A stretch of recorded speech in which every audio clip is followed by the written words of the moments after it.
আজি ৭৯তম স্বাধীনতা দিৱস আৰু আজিৰ দিনটোতেই 1947 চনৰ 15 আগষ্ট তাৰিখে আমাৰ ভাৰতবৰ্ষই স্বাধীনতা লাভ কৰিছিল। আৰু এই স্বাধীনতা লাভ কৰাৰ যি কাহিনী বা ব্ৰিটিছসকলে আমাৰ ভাৰতত যি ৰাজত্ব কৰিছিল আৰু আচলতে সংগ্ৰাম, ভাৰতে কি ধৰণে ব্ৰিটিছৰ সেই শিকলিৰ পৰা মুক্তি পালে, সেই সংগ্ৰাম আচলতে বা সেই সংগ্ৰামৰ ইতিহাস মই আজি এঘণ্টা বা দুঘণ্টাত বা এটা দিনতে মই শেষ কৰিব নোৱাৰোঁ।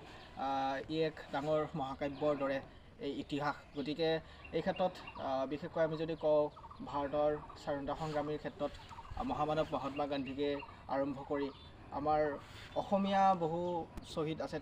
তেওঁলোকৰ যি কষ্ট, তেওঁলোকৰ অসীম পৰিশ্ৰম আৰু ব্ৰিটিছৰ সৈতে যি তেওঁলোকৰ সংঘাত, তাৰ ফলশ্ৰুতিতে আমি 1947 চনৰ আগষ্ট তাৰিখৰ দিনটোত আমি স্বাধীনতা লাভ কৰিবলৈ সক্ষম হৈছোঁ।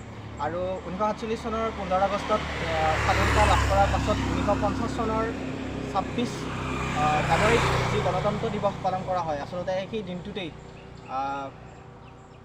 আমাৰ যি ভাৰতীয় সংবিধান, এই সংবিধানখন বলবৎ হৈছিলে। আৰু তাত আমি 4টা প্ৰমূল্যৰ কথা পাওঁ। সেয়া হৈছে স্বাধীনতা, সমতা, ন্যায় আৰু বন্ধুত্ব। গতিকে আমি এই ধৰণে আগবাঢ়ি যাব লাগিব। আজি যদিও আমি ব্ৰিটিছৰ সেই শাসনৰ পৰা মুক্ত হ'লোঁ, ব্ৰিটিছৰ শাসনৰ পৰা মুক্ত হৈ আমি স্বাধীন ভাৰতীয়, গতিকে আমি এই স্বাধীন ভাৰতীয় আমি হ'ব লাগিব যে আমি আজিৰ এই স্বাধীনতা দিৱস হৈছে আত্মবিশ্লেষণৰ সময়। গতিকে স্বাধীনতা পাইছোঁ, অৰ্থাৎ আমি আমাৰ নিজকে স্বাধীন বুলি গণ্য কৰিছোঁ বা আমি নিজকে স্বাধীন বুলি ভাবিছোঁ। গতিকে আমি সেই ধৰণে ভাল নাগৰিক, সততাত থকা নাগৰিক হ'ব লাগিব।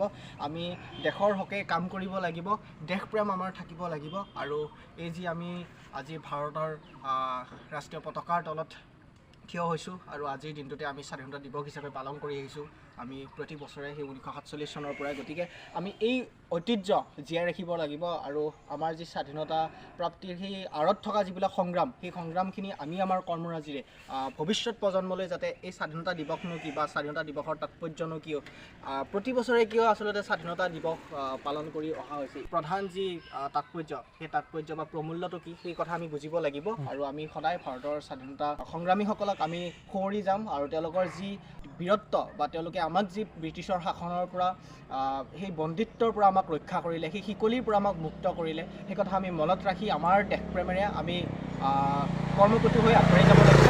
আৰু এই ক্ষেত্ৰত এইবাৰৰ যি ৭৯তম স্বাধীনতা দিৱস, ইয়াত বিশেষকৈ যি ভাৰতবৰ্ষৰ লালকিল্লাত নৰেন্দ্ৰ মোদীদেৱে পতাকা উত্তোলন কৰিছে বা আমাৰ অসমৰ গুৱাহাটীৰ খানাপাৰাত ডক্টৰ হিমন্ত বিশ্ব শৰ্মা, আমাৰ মুখ্যমন্ত্ৰী, শ্ৰদ্ধেয় মুখ্যমন্ত্ৰী, তেখেতে পতাকা উত্তোলন কৰিছে। গতিকে আমাৰ এই যি স্বাধীনতা সংগ্ৰাম, এই স্বাধীনতা এইবাৰৰ যি ৭৯তম স্বাধীনতা দিৱস, এয়া আচলতে অপাৰেশ্যন সিন্দুৰৰ যি আমাৰ পহলগামৰ যি আক্ৰমণ হৈছিলে, তাৰ যি সংঘাত, সেই অপাৰেশ্যন সিন্দুৰৰ যিটো সফলতা, তাক প্ৰধানত গুৰুত্ব দিয়া হৈছে।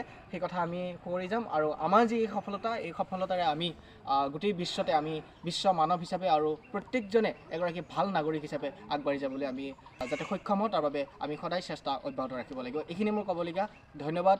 জয় অসম, ভাৰত মাতা জয়।